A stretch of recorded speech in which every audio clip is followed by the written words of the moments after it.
Oke guys, hari ini kita bakal bahas tentang seputar dunia otomotif terkait dengan modifikasi dan juga restorasi motor dengan ahlinya, tentu dengan Om Niko, seputar terkait dengan budget. Kalau kalian bener-bener baru banget dari nol, kalian nggak tahu nih mau motor apa, tapi kalian udah punya konsep dan model untuk custom motornya, itu nanti akan kita jelasin sepanjang video ini. Makanya kalian jangan sampai skip video ini ya. Thank you. Oh, orinya itu kode part numbernya ini loh, ada di belakang. Oh begini, saya pernah ketipu dengan karena dulu ya namanya learning by doing ya. Iya tuh. Ada satu motor yang menurut saya pribadi yang paling susah itu direstorasi itu sebenarnya Vespa. Karena dia merestorasi seluruh badannya. Untuk penggemar Vespa yang fanatik, ketika merestorasi motor Vespa, mereka akan concern di lekukannya. Tuh, bobber ini lagi mewabah ya sekarang. Ada beberapa bengkel modifikasi lain yang bisa tanda kutip mereka mengklaim mereka bisa memodifikasi motor itu sampai jadi cuma 16 juta dengan unitnya. Ya, tapi kita mesti lihat dulu material apa yang mereka gunakan. Jadi kalau misalkan belum nendang pintu nih Om, Iya, belum dapat aerok. belum dapat aerok, gitu gak sih? Modifikasi yang untuk motor-motor Matic sekarang itu paling banyak ini sekarang lebih ke arah cat ya. Matic di jalan tuh catnya udah nggak sesuai sama warna STNK kayaknya sih menurut saya. Betul. Itu pertama. Terus kedua knalpot. Pokoknya knalpot harus berisik. Saya nggak ngerti. Kalau orang yang sampai dihitung, mereka rubah injektornya, mereka rubah TB-nya, mereka rubah. Kalau orang ngomong Matic nanti kiriannya apa segala, oke deh. Di hasil akhir harus di knalpot. Jadi menyesuaikan. Knalpot tuh paling belakang harusnya. Tapi banyak yang karena knalpot murah itu di marketplace banyak, jadi orang beli knalpotnya dulu. Jadi genset kalau ada yang nonton nih, menurut saya coba dipikirin lagi. Karena ketika Anda merubah sesuatu yang standar dari motor Anda itu bukan berarti akan jadi lebih bagus. Mungkin dilihatnya oke, tapi harus dihitung juga nanti ketahanan mesinnya, safety-nya apa dan sebagainya, itu perlu dipikirkan.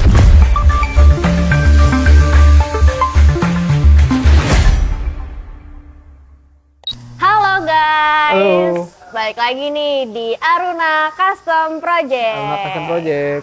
Bersama aku, host magang, Jojo, karena host utamanya lagi touring dulu. Iya, lagi touring agak jauh sih. Betul. Iya. Di channel Aruna Custom Project yang memang kita membahas soal modifikasi motor juga mobil. Oke. Dan hari ini spesial banget nih.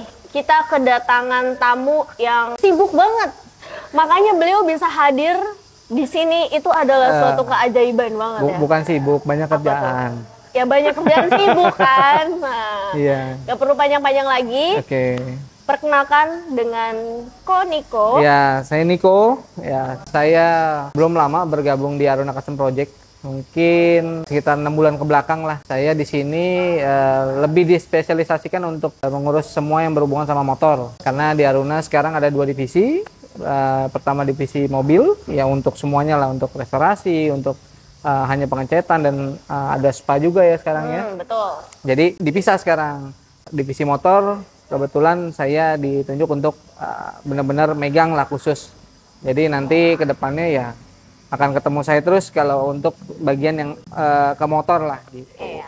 Oke nih, Om Niko, boleh ceritain gak sih gimana sih awal-awal Om tuh bisa tertarik dengan dunia modifikasi dan restorasi motor? Oke, sebenarnya dulu itu awalnya dari bokap sih ya. Bokap itu memang dari kecilnya hobi motor, masuk sekolah STM, terus kerjanya pun sampai beliau kebetulan udah almarhum ya. Sampai beliau almarhum pun masih berkutat di dunia motor antara servis dan modifikasi lah. Jadi mau nggak mau ya nurun lah. Mungkin dari hobi jadinya gitu. Awalnya sih itu sih. Awalnya ini kan dari ayah papa Om kan? Iya. Nah, itu sebelumnya memang ada paksaan nggak kayak, ayo dong. Enggak, justru sayanya yang agak sedikit bandel ya dulu tuh. Karena motor banyak banget di rumah, yang istilahnya orang yang lagi maintenance atau apa. Kebetulan bokap dulu ada bengkel kan. Ya, jadi kita tertarik gitu untuk coba nih ini apa, cari tahu gitu. Dulu kan belum ada Google ya, waktu SMP, SMA gitu. Jadi lebih tertarik untuk nanya. Pak ini apa. Dia dengan sangat sabar, bokap tuh ngasih tahu ini bagian ini. Jadinya kesininya ya oke deh, jadi demen gitu. Awalnya itu sih. Banyak konsultasi juga berarti. Iya, karena dulu boleh naik motor itu baru SMP untuk belajar. Jadi saya tanya semuanya, yang saya kan takut ya, maksudnya kalau di jalan ada mogok atau apa, meskipun motornya itu motor sehat gitu, cuma takut aja. Makanya jadi, oh kok ini ya boleh ya, ini jadi gini ya gitu. Oke. Berarti baru pertama kali belajar motor kan SMP. Iya betul. Nah, kalau untuk restorasi atau modifikasi motor itu? Restorasi itu mulainya kayaknya pas zamannya kuliah ya, karena dulu waktu SMP dan SMA itu fokus benar-benar buat sekolah. Kebetulan saya sekolah STM juga, tapi nggak di otomotif. Jadi STM itu dulu yang produksi lah, fabrikasi dan macam sebagainya. Jadi kita fokus untuk lebih ke arah sananya, karena pengen lebih ngerti. Kalau istilahnya kalau otomotif kita bisa belajar di rumah gitu kan. Nah mulai terjun ke restorasinya itu awalnya just pas kuliah. Jadi ada teman yang benar-benar nggak tahu motor sama sekali. Dia bilang, kamu kan suka motor, boleh nggak bantuin saya nih, saya ada motor ini gitu. Saya inget banget dulu motornya itu pertama kali restorasi itu legenda justru. Motor Honda, bebek Honda tahun lama lah. Dia datang dari Cilacap bawa motornya itu dengan kondisi agak bobrok gitu. Dan pas di kampus itu, ya saya bantuin dia untuk nyari spare partnya apa. Saya yang bongkar, saya yang pasang. Ya trial dan error sih waktu itu kan, karena memang ilmu setengah-setengah ya waktu itu ya. Ya, jadi ya udah. Kan. Akhirnya bisa dari situ mulai teman-teman yang iseng ke rumah, karena udah tahu buka-buka bengkel ya. Jadi datang ke rumah, terus kalau gue mau restorasi ini bisa nggak? Banyakan sih dulu bantuin temen itu bukan restorasi sebenarnya, benerin yang rusak atau ganti variasi. Zaman kuliah itu kayak gitulah. Tapi restorasi itu mulainya justru pas kuliah itu. Karena memang ada kesempatan, ya udah coba deh gitu. Karena pas pertama kali ada teman yang minta tolong, jadi akhirnya tertarik juga. Jadi tertarik. Awalnya tertarik karena kayaknya seru nih, baru kan, jadi hal baru, ya udah deh cobain aja. Akhirnya keterusan deh. Kalau dari situ kan awalnya berarti kan cuma bantu teman, belum ngelihat ada peluang bisnis. Belum, sama sekali bukan karena waktu itu nggak ada bayaran atau sama sekali nggak ada, cuma seneng aja kita bantu dia sampai motornya jadi bagus gitu. Udah itu aja sih. Gitu. Baru kedepannya dilihat nih. Iya. Bisnis nih. Iya. Betul. Kalau ketertarikan dari Om Niko sendiri apa yang buat merestorasi atau memodifikasi motor-motor klasik gitu? Sekarang motor-motor yang lebih ke arah motor tua ya kita ngomong ya. Kalau klasik kayaknya nggak terlalu klasik sih. Jadi motor tua itu kita yang paling penting tuh saya tertarik untuk nyari spare partnya sih, karena susah-susah gampang lah. Kalau mungkin motor yang baru kayak Matic zaman sekarang ini, kita sebut brand-brand tertentu yang keluarin produk Maticnya lah, itu gampang lah kalau kita mau restorasi. Tapi kalau motor-motor yang kayak untuk di sini ada Ninja RR, istilahnya ini motor tahun tua lah ya, ini keluaran 2010, berarti kan istilahnya 14 tahun lalu. Nah itu lebih ke arah seneng nyari spare partnya sih. Mungkin masih banyak spare partnya, cuma kalau untuk yang original itu ya nggak semua orang bisa dapet lah. Maksudnya bisa dapat tapi dengan harga yang mahal. Nah kalau kita nemu dengan harga yang murah kayaknya seneng aja awalnya itu dulu. Makanya lebih senang restorasi ke arah yang nyari spare partnya agak sulit lah gitu. Dan yang pasti kan kalau agak sulit gitu peluang bisnisnya lebih besar. Maksudnya harganya lebih bisa kita mainin lah awalnya itu. Oke, bicara soal spare part ya Om. Kayak yang tadi Om bilang kan itu susah gampang kan carinya. Iya. Nah, gimana cara Om tuh ngebedain, oh ini partnya asli nih, oh ini enggak nih, ini palsu nih. Kalau untuk, kebetulan saya demen 2 tak ya. Jadi kalau untuk 2 tak sedikit banyak saya ngertinya karena dulu punya bengkel. Itu beruntungnya saya itu karena dulu punya bengkel. Jadi ketika ada sales yang nawarin produk KW, saya comparing dengan sales yang benar-benar asli, nawarin produk asli. Dan saya bandinginnya itu dulu bandinginnya itu dengan kita punya unitnya. Kita punya unitnya kita copot. Oh, orinya itu kode part numbernya ini loh ada di belakang. Oh begini. Saya pernah ketipu dengan karena dulu ya namanya learning by doing ya. Iya betul. Spare part itu sekarang orang udah pintar, yang namanya part number itu mereka bisa bikin. Moldingnya apa segala semirip mungkin bisa. Cuma ada satu yang beda. Material. Materialnya beda. Kalau di bidang plastik ya, kita ngomong plastik, body plastik. Ada yang namanya ABS. ABS itu ada beberapa jenis lah, ABS gading, warna gading atau ABS warna hitam. Nah, itu aja kan udah menandakan ada perbedaan gitu. Nah, itu agak jelinya di situ sih. Perbedaannya material karena part number sekarang orang udah ada yang bisa bikin molding. Itu. Berarti memang terbilang sulit sih. Sulitnya itu kalau kita nggak punya pattern. Kita mesti punya yang awal dulu nih. Oh, ini kayak misalnya motor air-racking gitu, kita ngomong motor air-racking, oh tangkinya air-racking yang KW sekarang udah hampir kayak ori. Cuma bedanya ketika digetok gitu, bunyinya beda, kalengnya kurang tebal atau apa. Paling kayak gitu sih. Jadi lebih ke arah pengalaman kali ya.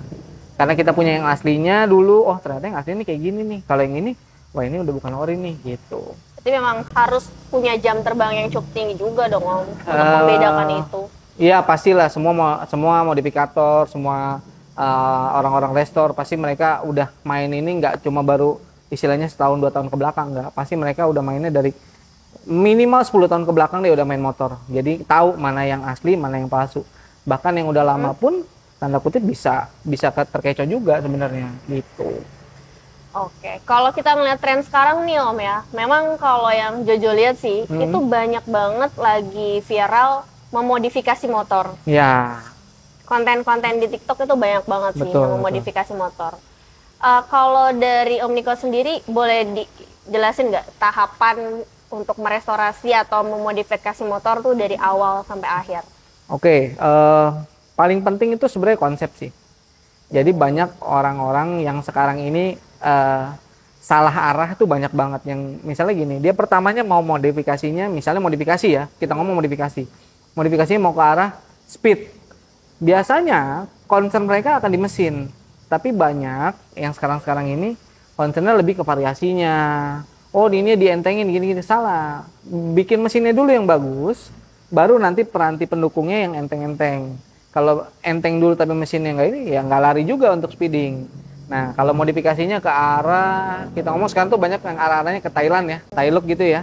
Mungkin konsepnya yang paling penting itu jangan sampai, mungkin kalau kita mundur 10 tahun ke belakang, itu banyak konsep yang orang bilang norak lah. Ban kecil, terus diceper-ceperin. Tapi sekarang lihat, ban cacing ya dulu istilahnya. Sekarang lihat, orang-orang pada ketika dia ditempatkan di tempat yang tepat, contohnya mau dipakai ban kecil, diceper-ceperin di dunia drag, itu kepake. Makanya yang penting itu jangan salah arahnya mau kemana. Kalau untuk yang custom seperti itu dulu kan dikonteskan saja, dibawa di jalan raya sih kayaknya kurang enak ya. Nah itu sekarang paling penting itu konsep dulu, mau seperti apa, mau dijadikan apa nih motornya. Makan di Aruna ini sih dari owner udah sering banget nih datang ke saya, mereka langsung nanyain kalau konsep saya seperti ini bisa nggak gitu. Itu sih, makanya saya bilang betul, pertama itu konsep. Paling penting matengin konsep dulu. Kalau konsepnya udah mateng, baru kita bisa jalan. Kalau enggak agak susah sih. Berubah di tengah jalan tuh susah, Jo, beneran deh. Ini ada beberapa di sini customer yang berubahnya di tengah. Nah itu makan waktu sih, beneran deh. Nah itu kan kita concern kita secepat mungkin, tapi semaksimal mungkin, sebaik mungkin lah hasilnya gitu. Gitu sih. Nah, kalau tadi dari penjelasan Om Niko, kan customer kita banyak yang di tengah-tengah itu merubah. Iya. Nah, mereka tuh merubah itu atas dasar apa? Apakah tiba-tiba ngelihat sesuatu yang baru terus kayak, wah kayaknya suka yang ini deh? Gini, kan kita kalau misalnya motor modifikasi atau restorasi motor itu pasti karena 80% kita hidup di komunitas pastinya. Oh. Di komunitas itu kan banyak motor-motor yang istilahnya modifikasi seperti A nih, tapi yang satu ini B. Dia pertama kali ini lihat yang A nih bagus banget, tapi ternyata setelah si B ini rubah sedikit, kok jadi ini yang keren ya. Ada yang kayak gitu. Nah itu jadi kita benar-benar memutar otak untuk ngerubah lagi. Ya istilahnya rubahnya itu memang rubahnya sih kalau dia ngomong atau dia pikir gampang kok gitu. Iya. Tapi kita sebagai modifikator jadinya berpikir lagi, kenapa? Unsur safety kan mesti dihitung lagi. Nah itu sih concernnya ke situ, kalau agak sulitnya di situ sih. Berarti bisa dibilang itu kayak FOMO juga kan? Iya, dan biasanya yang kayak gitu generasi-generasi baru lah ya, Gen Z ya istilahnya ya. Karena kalau yang udah, iya karena kalau yang udah jadul-jadul itu udah nggak mungkin patternnya A ya udah sampai jadi A biasanya gitu. Ya udahlah, kita ikutin zaman lah. Kita kalau nggak gitu ya kita nggak bisa jalan juga sih. Jadi kita ngikutin lah. Mereka mau apa ya kita ikutin gitu. Oke. Apakah Gen Z seperti itu? Coba di kolom komen jawab ya. Ya boleh, coba. Mungkin aja saya salah, tapi coba deh. Coba dijawab di kolom komen boleh. Pengen tahu aja sih animo masyarakat gimana soal modifikasi Gen Z itu yang berubah-ubah. Mungkin hitungannya nggak bulan, minggu pun mereka bisa berubah gitu. Coba Berarti deh. kalau bicara soal Gen Z dan milenial, kalau Om saat ini banyak handle customernya di milenial atau Gen Z? Kalau di Aruna, jujur aja, banyak kan malah yang udah om-om lah. Bukan boomers kan? Bukan boomers. Bukan, Mereka ya. ini yang bisa istilahnya datang ke sini sudah dengan konsep mateng. Udah matang ya. Kita tinggal melaksanakan. Jadi mereka cuma paling penggantiannya gini, kayak misalnya mereka minta warna, paling warna sih yang paling, oh enggak jangan ini deh, kayaknya hijau ini terlalu ini, ganti warna biru aja atau apa, paling gitu sih. Jadi soal warna sih banyakan, karena di sini kan kita di Aruna mengedepankan pengecatan kita yang premium lah ya, gitu. Jadi mereka benar-benar concern untuk warna yang paling bagus untuk kendaraan mereka tuh apa, gitu. Nah, Om Niko, kalau menurut Om Niko nih ada nggak jenis motor yang sulit buat dimodifikasi atau direstorasi? Kalau di restorasi mungkin sejauh ini ya, kita ngomong motor yang keluaran dari minimal tahun 70 lah ya. Itu paling kesusahannya, tingkat kesusahannya itu ya paling di spare part sih. Tapi ada satu motor yang menurut saya pribadi yang paling susah itu di restorasi itu sebenarnya Vespa. Karena dia merestorasi seluruh badannya kan. Kalau mesinnya mungkin beberapa modifikator atau tukang restorasi di Indonesia itu udah gape lah ya, udah hatam banget ya soal mesin Vespa. Tapi untuk penggemar Vespa yang fanatik, ketika merestorasi motor Vespa, mereka akan concern di lekukannya, terus bentuk lasannya. Itu bener-bener kalau yang agak sedikit freak ya, mereka suka tuh yang bener-bener detail. Nah itu susah sih. Ada beberapa Aruna pegang Vespa nih baru belakangan ini. Nah mereka bukan tipe yang fanatik banget sama Vespa ya. Jadi mereka cuma pengen Vespanya agak tampil lebih rapi saja. Nah menurut saya sih ya saya bersyukur lah ya, maksudnya karena ketika dia pengen yang benar-benar perfect itu kita pasti kesulitan. Kenapa? Karena Vespa itu nggak sembarangan. Semuanya kan dari besi ya. Vespa, kita ngomong Vespa tahun tua lah ya. Kalau Vespa yang baru memang besi, cuma itu bengkel-bengkel Vespa yang dealer authorized dealer mungkin bisa benerin gitu. Tapi kalau yang Vespa jadul itu luar biasa sih. Nanti boleh dicek di video-video Aruna yang sebelum ini atau yang nanti kedepannya akan ada penyelesaian dari restorasi Vespa. Boleh dilihat deh.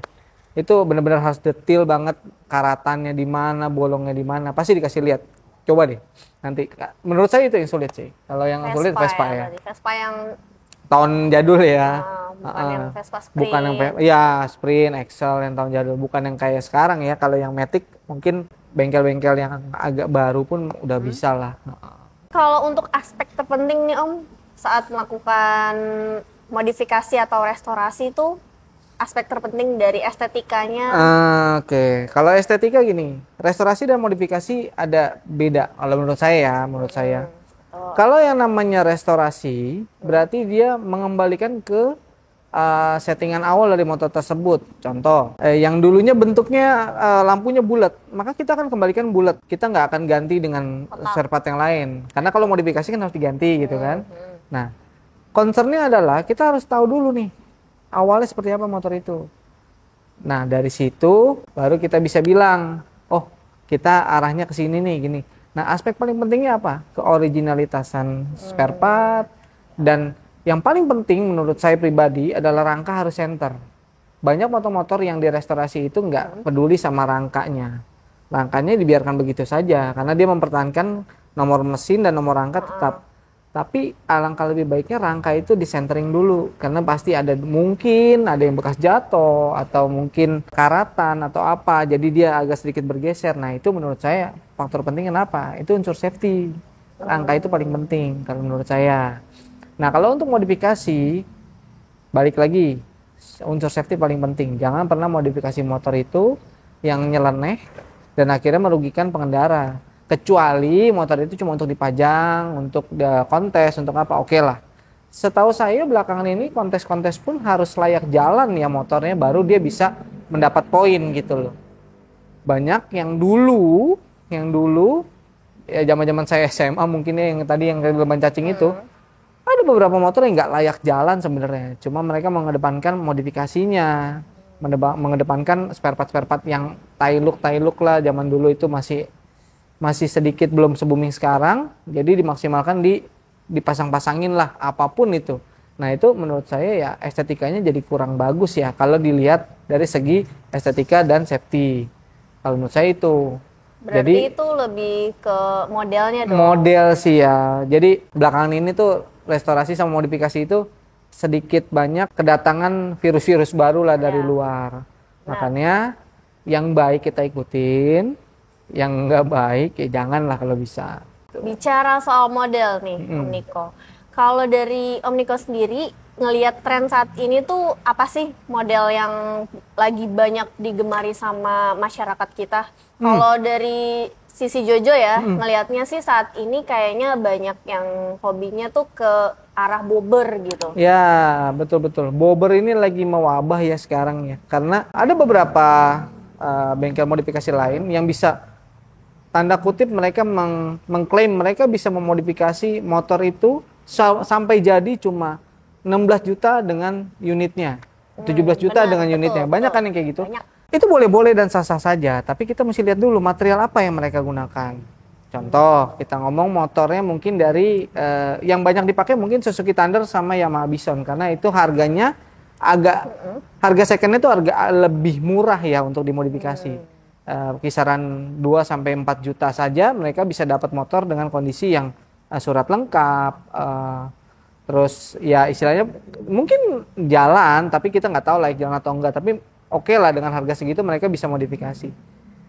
Menurut saya sih ya sah-sah saja modif bobber itu, karena bobber itu rangka yang paling penting. Ketika rangkanya sudah rangka yang motor batangan laki ya, kita ngomong yang rangka batangan tengah, yang tangkinya itu melingkupi rangka depan, rangka down tube. Jadi itu akan gampang sekali modifikasi jadi bobber. Karena bobber itu concernnya cuma ban gede, pelek ditutup dop, jari-jari lah. Terus lampu bulat seminimal mungkin, lampu stop kecil merah, dan sen-sen bulat dan sebagainya. Mungkin ya bisa dengan harga 16-17 juta, cuma ya kita kualitasnya itu kalau di Aruna itu lebih dikedepankan brand-brand yang kita pakai itu ya kalau bisa jangan sembarangan. Materialnya ya. Material dari suku cadang, material dari, kan kalau di bobber itu sangat sedikit rangka-rangka yang dilas, kayaknya cuma untuk beberapa dudukan-dudukan engine mounting apa segala yang dirubah. Mungkin malah engine mounting nggak dirubah, tapi dudukan tangki mereka harus gantikan, tangkinya pakai yang tangki bobber ala bobber. Terus jok dibikin agak semi bulat di belakangnya ya. Menurut saya itu istilahnya modif yang memang nggak terlalu mahal. Makanya sekarang mewabah lah itu. Gitu. Berarti pendapat Jojo sama Om Niko sama nih, tren saat ini tuh lagi ke bobber. Iya, sekarang untuk motor-motor yang budget minim untuk modifikasi ya bobber emang paling oke sih. Di samping itu mungkin ada scrambler. Semua scrambler sekarang agak sedikit mahal karena harus ada konsep yang dirubah, dari mulai stang, dari mulai knalpot yang dibikin agak ke deket jok ya di belakangnya. Mungkin itu sih. Jadi lebih sering dilihat itu ya yang bobber ini, karena sangat mudah sekali kalau untuk custom bobber ya. Maksudnya mudah bukan dalam artian pengerjaan ya, tapi konsepnya sudah jelas. Dan barang-barang yang dijual di pasaran tuh banyak banget gitu. Yang udah jadi pun kayak let's say kita ngomong wheelset ya. Wheelsetnya mereka mau bobber ukuran ini dengan ban tertentu, dengan dimensi tertentu, 17 inci dan sebagainya. Udah ada yang jadi. Jadi tinggal pasang saja. Itu sih memudahkan ya untuk para modifikator gitu. Itu kan dari sisi motor kopling ya Om ya. Kalau dari motor matic, apakah lebih trennya ke Aerox? Yang kalau Gen Z, kalau misalkan belum nendang pintu nih Om. Iya, belum dapat Aerox. Belum dapat Aerox, gitu gak sih? Modifikasi yang untuk motor-motor matic sekarang itu paling banyak ini sekarang yang saya lihat itu lebih ke arah cat ya. Lihat deh, matic di jalan tuh catnya udah nggak sesuai sama warna STNK kayaknya sih menurut saya. Betul. Itu pertama. Terus kedua knalpot. Mereka nggak tahu gimana, pokoknya knalpot harus berisik, saya nggak ngerti deh. Kalau orang yang sampai dihitung, mereka rubah injektornya, mereka rubah TB-nya, mereka rubah, kalau orang ngomong matic nanti kiriannya apa segala, oke deh. Di hasil akhir harus di knalpot. Jadi menyesuaikan. Knalpot tuh paling belakang harusnya. Tapi banyak dewasa ini yang karena knalpot murah itu di marketplace banyak, jadi orang beli knalpotnya dulu, baru menyesuaikan ke yang lain. Gitu. Kalau menurut saya ya. Jadi Gen Z kalau ada yang nonton nih, menurut saya coba dipikirin lagi, karena ketika Anda merubah sesuatu yang standar dari motor Anda itu bukan berarti akan jadi lebih bagus. Mungkin dilihatnya oke, tapi harus dihitung juga nanti Safety. ketahanan mesinnya, safety-nya apa dan sebagainya, itu perlu dipikirkan sih. Karena biar bagaimanapun kalian kan istilahnya beli motor pakai uang ya. Jadi kalau bisa dirawat gitu loh. Karena kalau modifikasinya itu, sekali lagi ya bukan menggurui nih ya, tapi sekali lagi kalau misalnya modifikasi itu jangan sampai yang merusak. Kalau bisa modifikasi itu ya jadi yang lebih baik, mungkin untuk speednya atau apa gitu. Jangan cuma untuk keren-kerenan aja gitu. Kalau menurut saya ya. Berarti tuh yang penting yang harus di-highlight itu adalah materialnya. Material. Nah, kalau dari Omniko sendiri nih, gimana cara memilih material atau komponen tuh yang sesuai nih dengan motor yang kita modifikasiin? Kalau di Aruna sih ya, kita nggak mau ambil contoh di Aruna ya. Kalau di Aruna tuh banyak beberapa customer itu yang mencoba merubah, mulai frame mereka rubah, ada juga tampilan dari wheelsetnya mereka rubah. Kita akan diskusikan dulu soal material. Material yang dipakai itu ya kayak di Aruna ini ya besi, ya kita ngomong semua besi sama. Cuma kita minimal standarnya ST41. Untuk besi hollow-nya, untuk besi hollow kotaknya juga. Semua material kita hitung. Kenapa? Karena di motor itu ada yang namanya center of gravity. Kalau nggak dihitung, kita bikin pengaman deh, dek belakang untuk kalau yang motor-motor touring itu kan pasang box kanan kiri. Ya. Ada beberapa customer di sini tuh bikin, kita ngitung benar-benar dimensinya. Supaya apa? Ketika motor di bawah tuh nggak limbung. Gimana caranya? Nggak boleh terlalu berat, nggak boleh terlalu ringan juga. Terus kepresisiannya kanan kirinya juga perlu dihitung. Nah, ketika kita udah hitung sampai semaksimal mungkin di titik itu, kalau materialnya pakai yang biasa-biasa aja, ya tanda kutip yang tipis platnya, kita ngomong schedule tipis, ya otomatis akan cepet bolong lah, karatan lah. Karena kan biasa motor-motor itu dipakai adventure ya, kayak bapaknya Jojo juga kan? Ya. Siapa makanya. itu? Setonjak Motovlog ya? Wah, iklan ya. Oke, nggak apa-apa. Jadi ya kita di sini memperhatikan material sih. Kalau di Aruna benar-benar concernnya materialnya harus bagus. Karena kenapa? Sebagus-bagusnya material itu ya harus yang bisa mendukung kita di jalan untuk safety. Udah itu aja sih. Di Aruna itu mengedepankan nggak cuma model, Iya, tapi safety betul. kalian juga itu. Betul. Kita ukur banget deh. Betul. Dan kalau gitu untuk pemula nih Om, tips yang bisa Om kasih itu kalau mereka mau modifikasi motor, apa aja sih yang penting yang harus mereka lakukan itu? Selain dari awalnya kan model kan, udah pasti kan. Apa ya, kalau pemula tuh paling penting budgeting sih. Oh gitu. Kita ngomong ini soal menarik budgeting. Menarik nih. Iya, karena gini, banyak orang yang maksain modifikasi itu karena budget mereka pas-pasan. Jangan sampai budget yang pas-pasan itu membuat unsur safety-nya dari modifikasi yang dilakukan itu membuat kita jadi celaka gitu. Modifikasi itu gampang sebenarnya. Yang paling penting itu aman atau enggak. Betul. Gitu. Itu aja sih. Karena kalau semakin budgetnya semakin sedikit, pasti unsur safety-nya juga semakin sedikit. Contoh kayak knalpot murah yang dijual di marketplace itu, kita nggak tahu tuh materialnya pakai apa, ya kan? Terus kita juga nggak tahu hitungannya seperti apa. Padahal semuanya ada hitungannya gitu. Jadi jangan sembarangan ya. Paling itu sih. Itu aja sih. Ngomong-ngomong soal budget, ini tuh yang menarik banget sih, Om Niko. Yeah. Kira-kira kalau ada teman-teman nih yang mau custom motornya di Aruna Custom Project, budgetnya tuh kira-kira berapa Om? Kalau di Aruna Custom Project sendiri, kita biasanya akan tanya dulu konsep awal, baru kita budgeting. Dan kayak ini nih, ini Ninja RR yang di sebelah ini, dia restorasi tapi arahnya ke original. Jadi partnya semua pakai yang ori, cuma beberapa part aja dipakai yang variasi. Nah, itu budgetnya mungkin kisaran, kalau untuk part ori ya, kita ngomong agak sedikit pricey sih. Cuma maksudnya kita mendapatkan ya original gitu. Ini mungkin sekitar 15 sampai 20 untuk spare partnya aja. Cuma spare partnya aja, belum Iya. motornya berarti Om ya? Belum motornya. Kalau kita mau balik ke original dan baru ya. Tapi kalau misalnya, Om saya cuma mau ngecat aja sih, saya cuma mau istilahnya ngecat pelek atau ngecat body aja. Nah itu bisa di berbagai macam motor kan. Nah hitungannya ada lagi. Tapi kisarannya kalau ngecat di sini mungkin sekitar 2 jutaan lah ya untuk yang motor-motor dengan body sedikit. Kita ngomong motor laki. Tapi itu di sini itu enaknya kita bisa diskusi soal harga. Dan cat yang digunakan di sini itu pasti antara U-POL, Sequence, dan satu lagi Raptor ya. Betul. Iya, jadi catnya premium semua. Jadi dengan harga yang kelihatan agak mahal tapi dapat cat yang premium, kenapa enggak gitu. Kalau mau yang murah pun bisa dinegosiasikan di sini. Datang aja dulu, biar kita ngobrol dulu, nentuin konsep dulu. Jangan takut mahal, tapi mahal pasti bagus. Kalau di sini, nggak tahu tempat lain. Ada kualitas, ada harga. Iya, So, kalau di sini dikedepankan itu kualitas. Karena kita lagi branding nama banget kan ya. Kita lagi istilahnya ikut beberapa event juga kemarin ya IMX ya. Kita kerja sama beberapa influencer juga, bahkan ada anggota dewan juga. Kemarin kita restorasi ya, cat mobilnya ya. Jadi benar-benar di sini concernnya di situ sih. Boleh dilihat nanti video-video yang lain bagaimana proses kita untuk melakukan modifikasi dan restorasi gitu. Oke, kalau itu kan dari restorasi atau modifikasi ya Om. Kalau misalkan ada teman-teman Jojo nih yang benar-benar mereka mau custom. Misal contohnya ya kayak mau dong motor kayak bobber.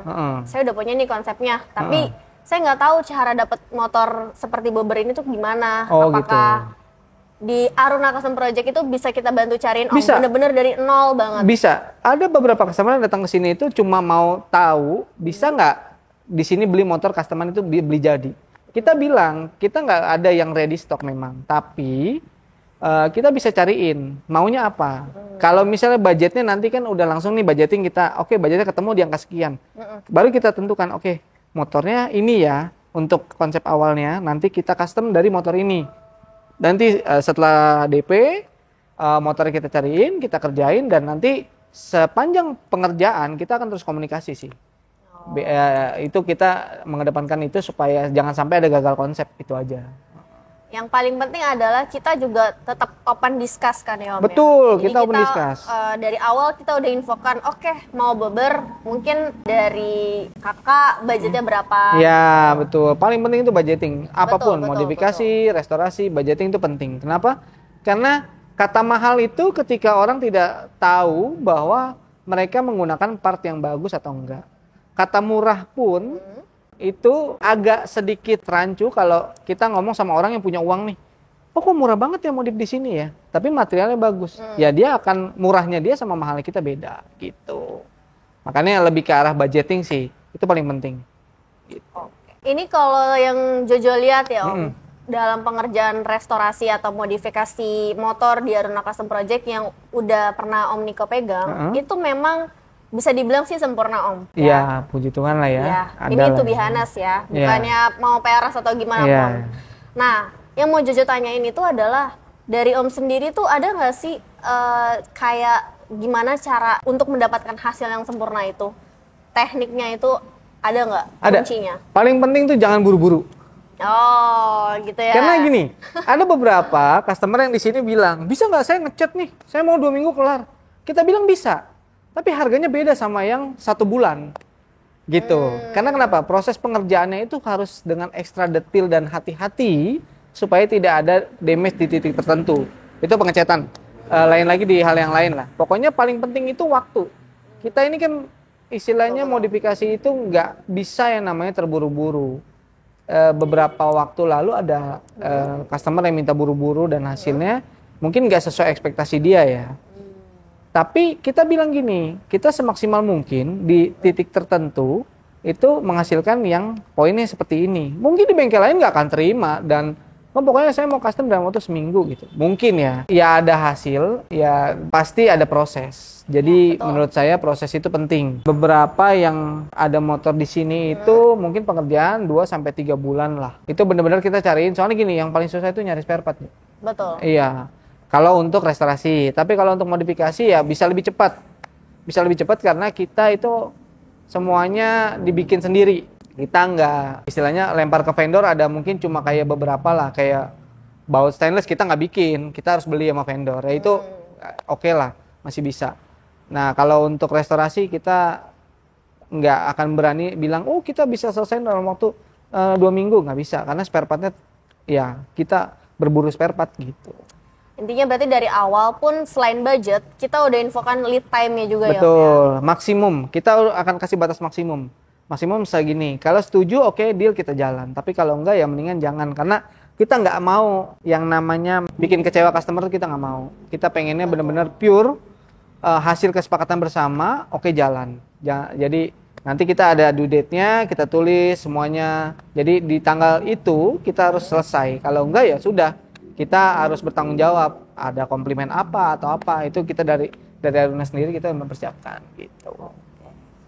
Dari sekian banyak motor yang udah pernah Om modif atau restorasi, ada nggak yang paling banget berkesan buat Om Niko? Paling berkesan mungkin kalau kita ngomong ya restorasi ya. Kalau restorasi yang paling berkesan mungkin Ereking ya. Ada Ereking Anniversary 2003, mungkin nanti ada videonya. Itu benar-benar kita muter otak gimana caranya masangin kaliper Brembo di pelek jari-jari. Brembo 4 piston 2 pin, 4 piston 1 pin di jari-jarinya Ereking. Itu pas dipakai tuh mentok. Wah, kita cari cara. Itu benar-benar mikirnya itu sebenarnya mikirnya sepele sih. Maksudnya mikirnya itu sebenarnya gampang. Kita tinggal convert dan ganti. Cuma kita harus ngukur. Nih balik lagi, kita ukur presisi kah, center kah. Nah, itu lebih berkesannya itu karena dia customer-nya ini tuh seneng dengan hasil yang kita dapat. Nanti akan baru tayangnya yang cuma proses-prosesnya karena memang baru jadi banget. Nanti boleh deh dicek nanti ya videonya ya. Kalau dari cerita yang udah kita obrolin dari tadi kan, dari awal perjalanan Om Niko bekerja untuk restorasi atau modifikasi itu kan memang dari ayahnya kan, dari papa Om Niko. Nah, apakah beliau ini yang menjadi role model Om dalam menjalankan bisnis ini? Jadi kayak ada teknik yang Om Niko lihat dari papa Om, terus kayak, oh kayaknya gue mau ikut gaya restorasi dan modifikasi, ngikutin papa gue deh gitu. Iya, ya pasti. Pasti ya.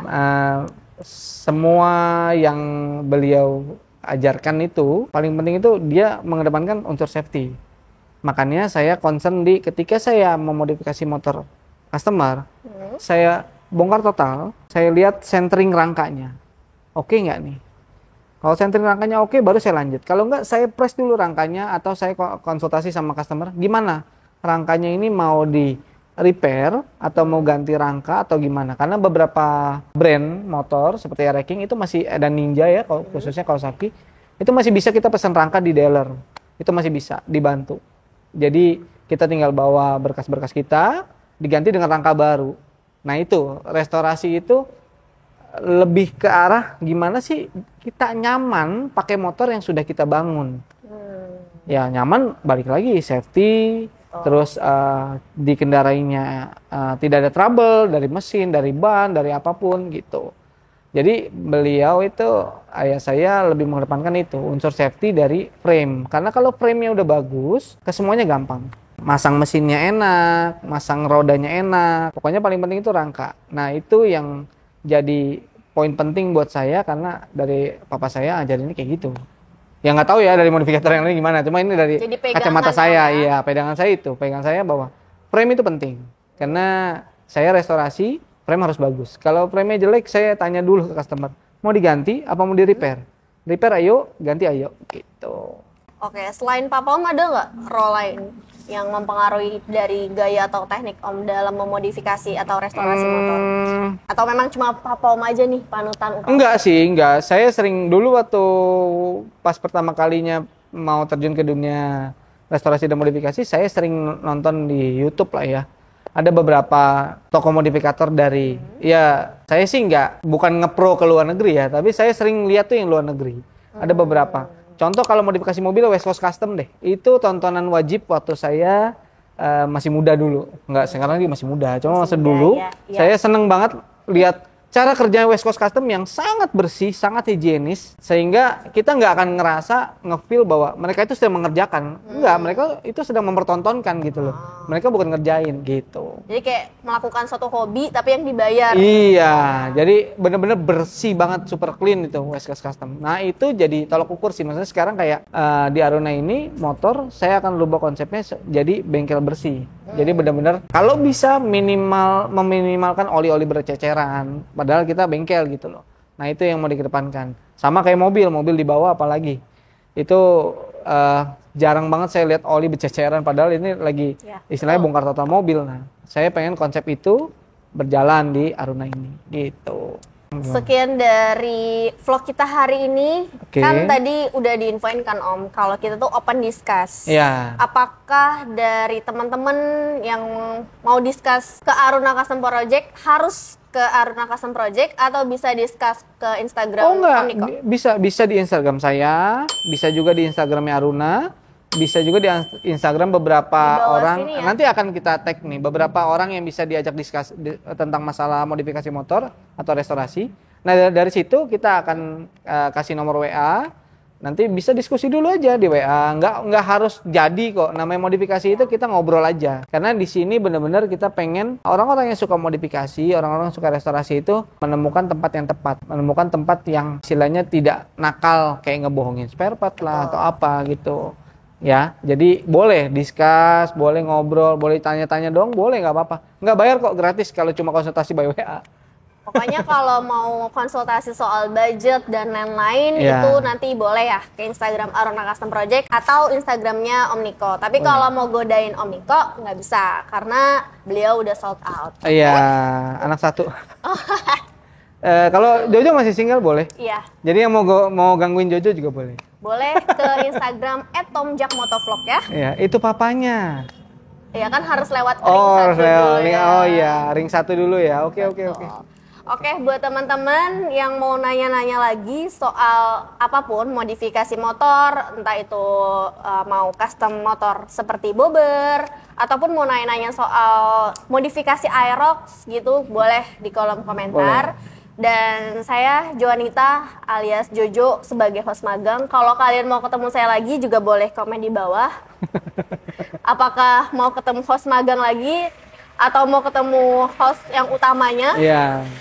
Oke, sekian dulu untuk vlog kita hari ini. Terima kasih banyak buat teman-teman yang udah nonton dari awal sampai akhir. Terima kasih. Selamat malam.